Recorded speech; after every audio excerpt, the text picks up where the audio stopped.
Olá, meu nome é Marcelo Viana, eu sou o atual diretor-geral do INPA estamos aqui hoje em mais uma atividade do conjunto das comemorações que o INPA está realizando em celebração dos 70 anos da instituição. O INPA foi fundado em 15 de outubro de 1952 pelo CNPq e ao longo desse ano nós pretendemos realçar vários aspectos da trajetória do INPA durante essas 7 décadas e trazer também para todos visões diferentes, visões alternativas sobre o que a evolução da instituição significou. Um aspecto fundamental do desenvolvimento do INPA é, sem dúvida, a internacionalização da instituição. O INPA começou como instituição internacional, buscando a colaboração com outros centros de pesquisa, com pesquisadores do mundo todo, e ao longo dessas décadas passaram por aqui matemáticos do mais alto nível, como Stephen Smale, ganhador da medalha Fields, como Jean-Christophe Yockos, um grande amigo também, ganhador da medalha Fields, e matemáticos do mais alto nível. E eu tenho hoje o grande prazer e a grande honra de entrevistar um desses matemáticos, um dos melhores amigos que o INPA conquistou ao longo de sua existência, o pesquisador francês Étienne Gis. Étienne, além de ser um matemático do maior destaque, é também, eu digo isso sem nenhuma hesitação e digo isso em praticamente qualquer cenário, provavelmente o maior comunicador de matemática que o mundo conhece hoje em dia, inclusive tendo sido distinguido com o prêmio Clay para comunicação de matemática. Étienne, é um enorme prazer estar aqui com você. Eu quero agradecer pela sua disponibilidade. Eu vejo, inclusive, que você vestiu a camiseta do Brasil aí, está com a camiseta do Congresso Internacional de Matemática de 2018, que nós realizamos no Rio de Janeiro, 4 anos atrás. Muito obrigado por estar aqui conosco, Étienne. Boa tarde, Marcelo. Então, como você me ouviu nessa apresentação, o objetivo dessa conversa, desse encontro, é ter uma conversa com você, absolutamente informal, um bate-papo, como nós dizemos aqui, você sabe bem, sobre a sua trajetória junto com o INPA, a sua história. Então, eu vou começar por aí mesmo. Como é que você veio parar aqui, quando você veio parar aqui e por que você veio parar aqui? Bom, eu cheguei no INPA faz muito tempo. Cheguei em setembro de 1979, faz muito tempo. Quando eu cheguei no INPA antigo, no INPA da Rua Luiz de Camões. Isso, a sede anterior do INPA. Você conheceu o... Eu não conheci. Eu visitei anos atrás com a família, um centro cultural agora, o Centro Cultural Hélio Oiticica. Tive a maior dificuldade, Étienne, para imaginar um instituto de matemática funcionando naquele espaço, mas você teve a oportunidade de ver isso acontecer. Agora, eu vou dizer que, na época, o INPA antigo era um lugar muito pequeno, todo mundo muito apertado dentro deste edifício pequeno, e, na verdade, essa densidade dava uma comunicação muito interessante também. Olha, eu cheguei em 79 porque, na verdade, na França, na época, tinha um serviço militar obrigatório. E eu não gostava muito, e ainda não gosto muito dos militares, dos quartéis. E uma opção para não ser militar era fazer o chamado cooperação científica. Você vai num país estrangeiro e você fica lá 2 anos em vez de 1 ano e aproveite. Isso é que aconteceu comigo. Cheguei no INPA muito jovem, cheguei a semana depois da minha defesa de tese. Na verdade, era a primeira vez que eu pegava o avião. Cheguei no Rio. Pode imaginar um jovem francês acostumado com a chuva, o frio. Cheguei lá, não falava nada de português e fiquei entusiasmado imediatamente.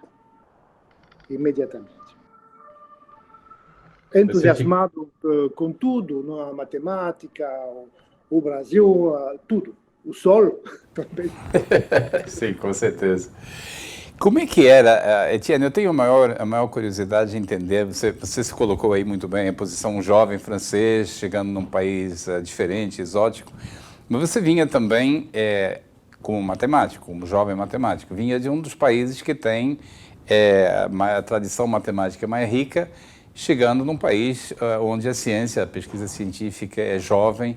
Como é que era na sua... Você tinha uma visão do país que você ia encontrar? Você tinha alguma expectativa, do ponto de vista não só humano, mas também científico? Bom, a primeira coisa que eu tenho que dizer é que eu era aluno não em Paris, mas numa cidade menor, em Lille, norte da França, que, na verdade, quando eu comecei os meus estudos lá em Paris como aluno da École Normale Supérieure, eu não gostava de Paris. Tinha matemática demais, tinha coisas que fazer além do razoável. E por isso eu escolhi de fugir, entre aspas, numa cidade pequena para ter mais tranquilidade. Então, quando eu cheguei no Rio, na verdade, o meu conhecimento do mundo matemático era bastante pequeno e eu não conhecia quase ninguém. Então, eu não tinha nenhuma expectativa. Agora, a verdade é que você sabe muito bem, Marcelo, que a matemática francesa, pelo menos na época, era bastante rígida. Tinha alguns professores importantes, o que chamamos de mandarins, marajás em português. Né?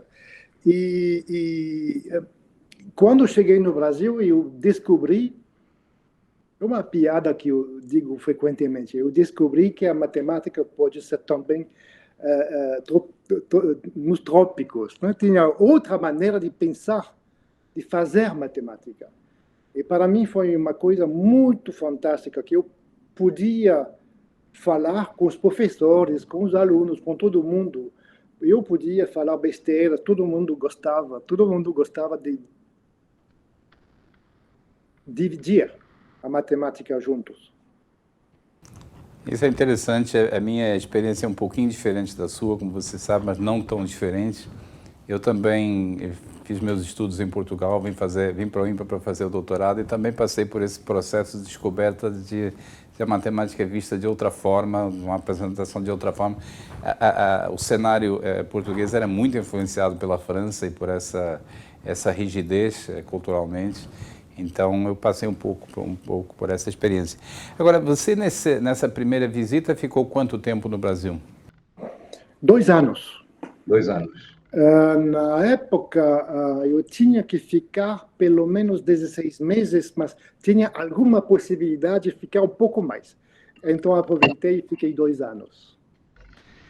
Na verdade, na época, não sabia. Talvez podia ficar no Brasil, porque eu gostei mesmo. Mas, para falar a verdade, na época e também hoje, o Brasil é um país bastante instável, não? Então, eu não sei se... tive que pensar muito e finalmente decidi voltar na França. Bom, mas depois você voltou ao Brasil várias vezes ao longo desse tempo, você fez várias visitas, acabou se tornando pesquisador honorário do Instituto, alguns anos atrás, então o seu vínculo ficou até... já era permanente e ficou formalizado. O que é que te trouxe de volta, Etienne? Porque nem todo o Cooperon manteve um vínculo tão próximo quanto você, ou Jean-Christophe Yocoz, ou Christian Bonatti. No seu caso, o que é que te fez voltar? Eu acho que já falei, o oposto de rigidez é flexibilidade. Né? Eu gostei muito da flexibilidade do INPA, da possibilidade de fazer o que você quer sem nenhuma pressão. Sim. E também as minhas visitas também eram oportunidades para mim de visitar o INPA com alunos, trouxendo alunos de franceses no INPA. Porque, infelizmente ou felizmente, não tem mais serviço militar na França, E foi uma notícia péssima para o INPA, né? Porque aquele processo de ter cada vez, eu acho que durante talvez 10 ou 15 anos, sempre tinha algum francês no INPA, não? Algum militar francês no INPA, não? Olha, de 15 anos, pelo menos. 15 anos, e isso acabou por causa do fato que não tem mais militares, o serviço militar. Na verdade, quando eu deixei o Brasil, em 81, algum moço que eu não conhecia, chamado Yokoso, ele chegava no Rio e ele tomava o meu lugar. Então, eu não conhecia o Jean Christophe. E eu fui buscá-lo no aeroporto. Lá, chegava 5 da manhã, se eu não me lembro, não? Sim. Chegava muito cedo lá no aeroporto Galeão. E quando o Jean Christophe chegou, eu posso dizer, o dia seguinte ele adorava o Brasil. Ficou no meu apartamento durante talvez 2 semanas. Ele adorou tudo. Então eu fico um pouco com ciúme. Eu vou aumentar seu ciúme. Vou aumentar, porque você mencionou que quando visitou o INPA era na Rua Luiz de Camões, na sede velha. O Jean Christophe chegou, isso é a história eu ouvi contada por ele, chegou e já com a informação de que a sede nova iria ser inaugurada. Exatamente. Isso, eu acho que ele chegou numa sexta-feira e disseram para ele que seria inaugurada na segunda. E aí no sábado ele veio aqui ao local da construção da sede nova e ligou para o Jacó Palles, dizendo: Jacó, não tem a menor chance de inaugurar coisa nenhuma na segunda-feira, porque está tudo muito atrasado. Eu acho que eu fiz aquela visita com ele, me lembro muito bem. O edifício novo, faltava muito pedaços no edifício. Mas é verdade também que nesse mês de outubro, eu acho, julho 81, teve um colóquio internacional bastante interessante, sistemas dinâmicos, que para mim, eu acho que foi a minha primeira oportunidade de falar num colóquio internacional, e também o Jean Christophe também ficou muito ansioso, porque também ele devia falar. E nós preparamos juntos as nossas palestras, porque ele tinha dificuldade para falar inglês, eu também. Eu me lembro muito bem daquele momento. Que legal. Nós temos a foto do grupo dessa conferência que marcou a inauguração do prédio, a foto que foi tirada aqui na laje, em cima, no terraço, no sol. Muita saudade do Jean Christophe. Muita saudade, todos nós. Todos nós. Etienne, vamos falar um pouquinho sobre você, porque eu acho que todo mundo que está nos assistindo, boa parte, sabe quem você é como matemático, mas talvez não todo mundo. Conta um pouco para o tipo de pesquisa em matemática que você faz. Enfim, fique à vontade para falar um pouquinho da Etienne Gies, o matemático. Olha, Marcelo, essa é tipicamente uma pergunta que não gosto. Eu não gosto porque, na verdade, eu gosto de geometria, digamos. Eu gosto de dinâmica, mas eu não gosto de ficar num caminho estreito demais. Eu gosto de aproveitar oportunidades. Eu gosto de matemática. Parece um pouco arrogante, né? Mas eu gosto de pensar em assuntos bonitos. Por exemplo, vou dar um exemplo. Uma vez, eu gosto de ler. Eu gosto de ler livros antigos. E uma coisa que aconteceu comigo foi a seguinte, que eu conhecia muito bem as obras completas do Chebyshev. E no livro, nas obras completas de Chebyshev, tem um artigo pequeno que diz que uma vez ele deu uma palestra sobre como vestir, como cortar vestidos. Eu não entendia nada. E recentemente eu tive a oportunidade de achar o manuscrito de Chebyshev, escrito em francês, à mão. Eu achei fantástico. Eu li isso e eu quis entender. Isso me deu outras perguntas. Eu acho que eu fiz algumas descobertas falando disso. Quer dizer, eu não tenho um caminho direito. Não sou Grothendieck, não sou Jean-Pierre Serre. Eu gosto de flores ao lado do caminho. Etienne, eu vou ter que contar um pouco de um segredo aqui para quem está nos escutando. Primeiro, o primeiro segredo é que eu sabia que o Etienne não ia gostar da pergunta. Conheço o Etienne há tempo suficiente.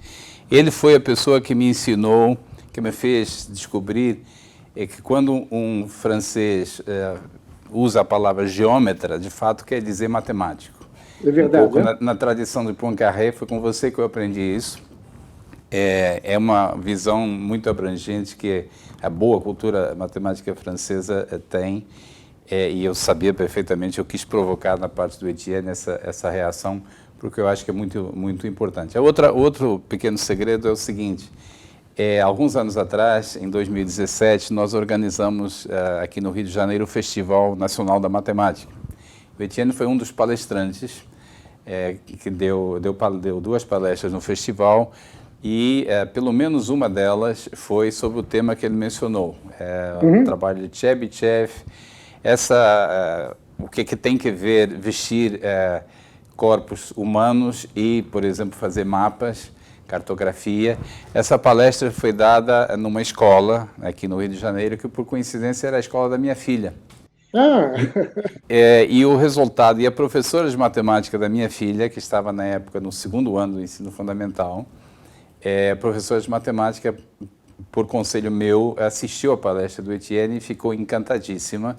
E o resultado foi que no 2º semestre desse ano letivo, a ementa do curso da turma da minha filha no 2º ano do ensino fundamental inclui um item, estudo das teorias de Etienne Gis. Que maravilha! Acho que eu nunca te contei isso aí. Foi o resultado prático dessa sua... a palestra, aliás, que causou um enorme frisson, vocês podem imaginar, uma palestra incluindo temas de alta costura, foi com exibições, vídeos, etc., foi um grande sucesso. Etienne, agora eu acho que essa próxima pergunta você vai detestar menos. A par do seu trabalho como matemático, você é um defensor bastante vigoroso da ideia de que o trabalho do matemático não se esgota na produção de teoremas, não se esgota na produção do conhecimento, que uma componente muito grande importante da nossa profissão é dialogar. Dialogar com outras áreas, dialogar com a sociedade como um todo. Você abriu a sua palestra plenária do Congresso Internacional de 2006 em Madrid, exatamente com essa mensagem. Talvez as pessoas que estão nos escutando não entendam porque é tão importante, aliás, alguns dos nossos colegas certamente não entendem. Por que é tão importante nós comunicarmos? Bom, eu acho que você concorda comigo. Dialogar é a palavra certa. Agora, temos que definir bem dialogar com quem.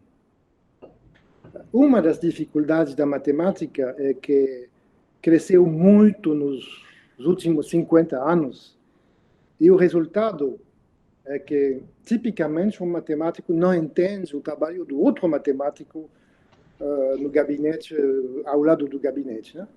Então, é uma primeira dificuldade para mim, bastante importante, dialogar entre matemáticos. Essa é a primeira coisa importante. Eu não gosto de não entender. Sempre foi assim. Eu não gosto de assistir a uma palestra e ficar sem entender nada, isso não aceito. Então, essa é a minha primeira observação, é que temos que dialogar entre colegas, entre matemáticos. Essa é a primeira coisa. Temos também que dialogar entre cientistas, que também é um problema. Agora estou trabalhando na Académie des Sciences em Paris, eu posso te dizer que, tipicamente, né, um físico que fala de mecânica quântica, os biólogos não entendem nada. Então, também eu acho que é uma pena, é uma coisa bastante perigosa para a ciência. Temos que achar pessoas que aceitam de dialogar com outras ciências e, finalmente, dialogar com todo mundo, dialogar com as crianças, dialogar com o cidadão, dialogar com todo mundo. E eu acho que dialogar com uma criança e dialogar com um biólogo não é a mesma coisa. Então, isso precisa também uma reflexão sobre como que podemos dialogar com públicos bem definidos.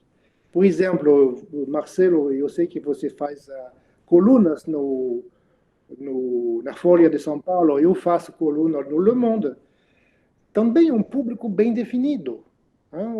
São pessoas inteligentes, mas não são crianças. Então, eu acho que temos que pensar muito na adequação entre o público e o que você quer dizer para eles. Por exemplo, uma das minhas alunas recentes é uma jovem matemática que fez uma tese em duas partes. A primeira parte é um teorema bastante técnico sobre mecânica, sobre o movimento dos planetas. E eu pedi para ela de colocar na tese uma segunda parte que contém como explicar isto para um físico, como explicar isto para um aluno do secundário e Legal. como explicar isto para meninos da primária. E ela faz isso. Eu acho que é bastante importante dialogar, mas nunca esquecendo que o diálogo vem com uma pessoa com quem você fala. E, na verdade, eu acho que deveria ser uma especialidade. Não? Eu acho que é o nosso dever de criar matemáticos especialistas em diálogo. Esse ponto com o qual, aliás, eu concordo inteiramente, um pouco uma tragédia que nós nos preocupamos que nossos alunos sejam bons de provar teoremas, mas em momento algum a gente dá um treinamento, aponta, de modo geral, um treinamento desse ângulo. Vai muito ao encontro da minha próxima pergunta, que é uma continuação. Eu assisti inúmeras palestras suas. Lembro de uma palestra fabulosa aqui no Colóquio Brasileiro de Matemática, em que você falou sobre grupos hiperbólicos para alunos da graduação brasileira, foi soberba. Eu estava lá em 1990, quando você deu a sua primeira palestra no Congresso Internacional, absolutamente magistral. Foi uma palestra para matemáticos no Congresso Internacional. Em 2006, você já deu uma palestra plenária com um caráter muito diferente dentro desse espírito de fazer a advocacia da comunicação com outros segmentos, com as ciências em geral. Se você fosse professor desse curso aí que você está propondo, dessa formação, como é que você explicaria para os seus estudantes matemáticos, como especialistas, futuros especialistas em comunicação, o que é que faz um grande comunicador, Etienne? Eu acho que essa divulgação, essa comunicação deve ser uma ciência experimental. Significa que precisamos também, depois de qualquer tentativa de comunicação, algum teste para saber se foi um sucesso, foi um desastre, o que não funcionou. Por exemplo, nenhum de nós, não sei para vocês, mas eu não gosto de me ver numa tela de YouTube ou qualquer coisa. Mas é necessário. Né? É necessário de entender, estudar o seu comportamento, o seu body language, Tudo isso é muito fundamental. Eu acho que é uma divulgação, comunicação, diálogo, é uma ciência nova e precisamos de experimentar e checar o que dá certo, o que não dá certo, quais são os problemas, temos que dividir as nossas experiências. Deixa eu voltar agora um pouquinho ao tema geral dessa conversa, que está inserida, como eu disse, nas comemorações dos 70 anos do INPA. Você conhece e acompanha a matemática brasileira e o INPA desde o final dos anos 70. Você viu como o país mudou, como a comunidade mudou. Na sua visão de um observador externo e ao mesmo tempo muito próximo, o que você poderia nos ajudar a compreendermos nós mesmos o que aconteceu no Brasil nesses... Posso fazer uma crítica? É claro. Eu acho que o INPA deveria ter mais física. Eu acho que um dos perigos da matemática do presente é de se separar demais do mundo real, das aplicações, da física, e eu acho que no INPA deveria ter mais. Você, evidentemente, você sabe que as aplicações, a física é um dos domínios clássicos, extremamente clássico de aplicação, mas há vários outros, e vários que são talvez certamente mais recentes, mas como eu estou pensando em ciência de dados, claro.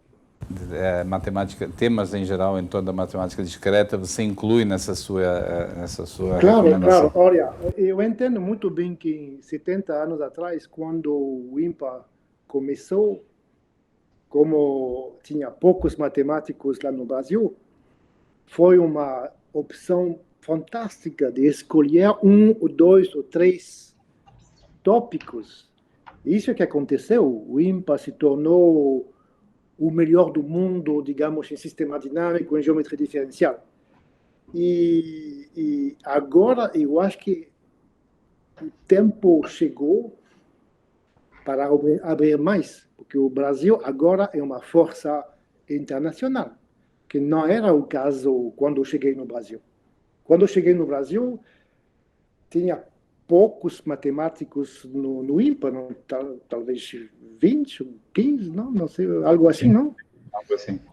E a sorte é que aqueles matemáticos eram fantásticos. Wellington, Magnier, Camacho, Jacob, claro. O mundo matemático mudou muito, se abriu. E, bom, essa é a minha opinião pessoal, não? Que a matemática sem conexão com a realidade vai morrer. É uma opinião que nós partilhamos também. Mais uma, Etienne. Eu quero fazer mais uma última pergunta séria e depois uma pequena provocação, um quiz, um teste. Pergunta séria. Você publicou recentemente pelo INPA um livro, o Passeio, que é um livro que você está promovendo a publicação em quantas línguas seja possível. Você poderia nos falar um pouquinho sobre esse projeto e por que você valoriza tanto? É um livro magnífico que eu recomendo para quem gosta de beleza pura. E você poderia nos comentar? E por que você é tão importante para você promover por todos os meios a divulgação? Olha, este livro, na verdade, também foi o resultado de uma aventura que aconteceu comigo.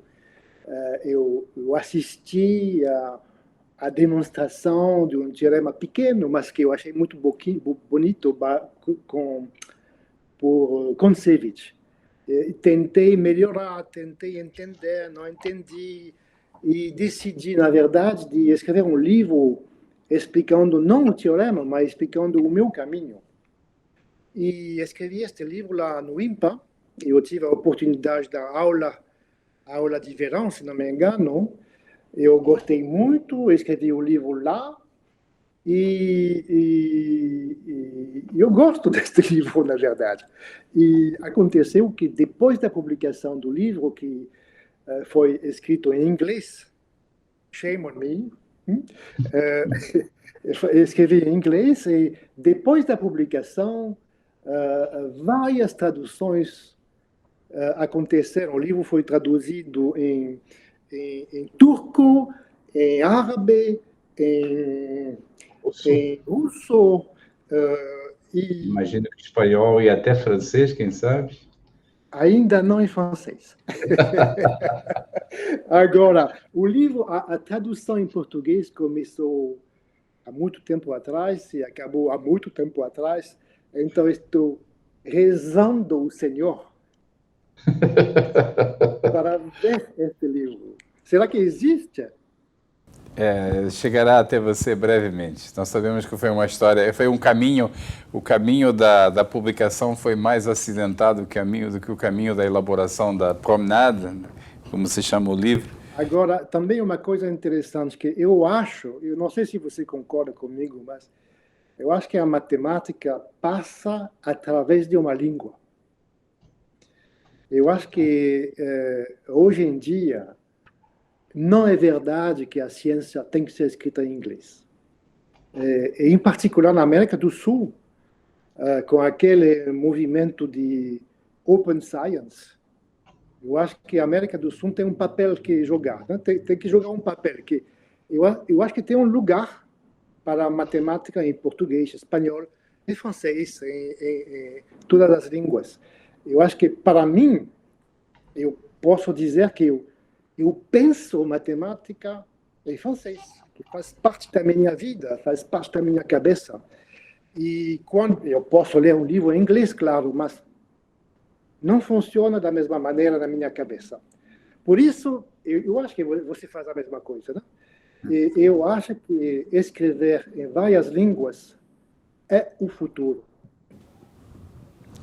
Muito bem, Etienne. Eu quero agradecer ao Etienne pela disponibilidade, pela simpatia de falar conosco aqui sobre essa história comum dele com a matemática brasileira, com o INPA.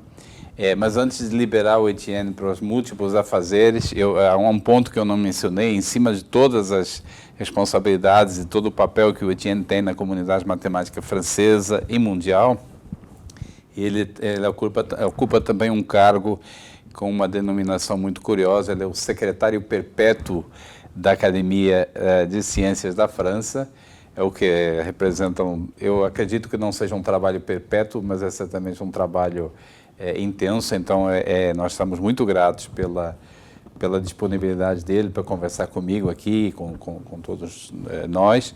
Mas eu já disse que eu tenho uma pergunta, um quiz para o Etienne para testar a memória dele. A gente se conhece há vários anos. Por acaso você lembra da primeira vez em que a gente se encontrou? No Porto. Foi um pouquinho antes, é verdade. Antes do Porto. Foi antes do Porto. Em 1992, é verdade, eu fui um dos co-organizadores de uma conferência na Universidade do Porto.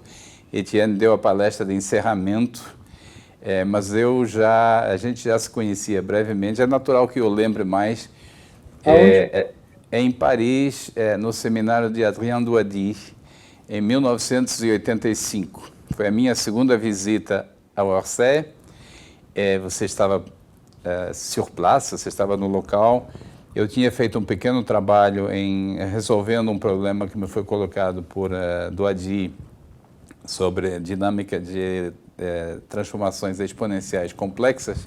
E tinha na audiência, estava morrendo de medo, vocês imaginam, de nervoso, estava dando palestra em francês na Universidade de Paris, vocês podem imaginar a tensão. Felizmente não tinha muita gente fazendo perguntas, mas tinha um jovem matemático que fez várias perguntas de maneira bastante gentil. Esse jovem matemático era você, 1985. 85. Agora eu me lembro do seminário, tinha Douady e tinha também Michel Herman. Michel Herman não estava nesse dia, ele estava viajando. Nesse dia em particular ele estava viajando. Veja você, eu dei sorte, né? Etienne, muito obrigado por tudo. Temos saudades de você.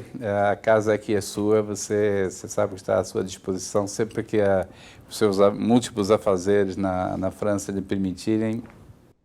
Tudo bem. Parabéns para você. Muito obrigado. Feliz grande aniversário. abraço, Etienne. Tchau. Grande abraço. Tchau. Encerramos aqui a apresentação de hoje, a entrevista com Etienne Gis, que é a primeira numa série de conversas que nós teremos ao longo desse ano com personalidades, matemáticos e outros cientistas, buscando trazer um ângulo, uma visão sobre o papel do INPE e a evolução da matemática brasileira do ponto de vista dos nossos colegas, um ponto de vista de quem acompanha de perto essa evolução, quem tem um interesse direto, um conhecimento direto, mas que vê o Instituto pelo lado de fora. Então, brevemente teremos mais uma conversa, um bate-papo como esse aqui. Muito obrigado a todos que assistiram e até a próxima.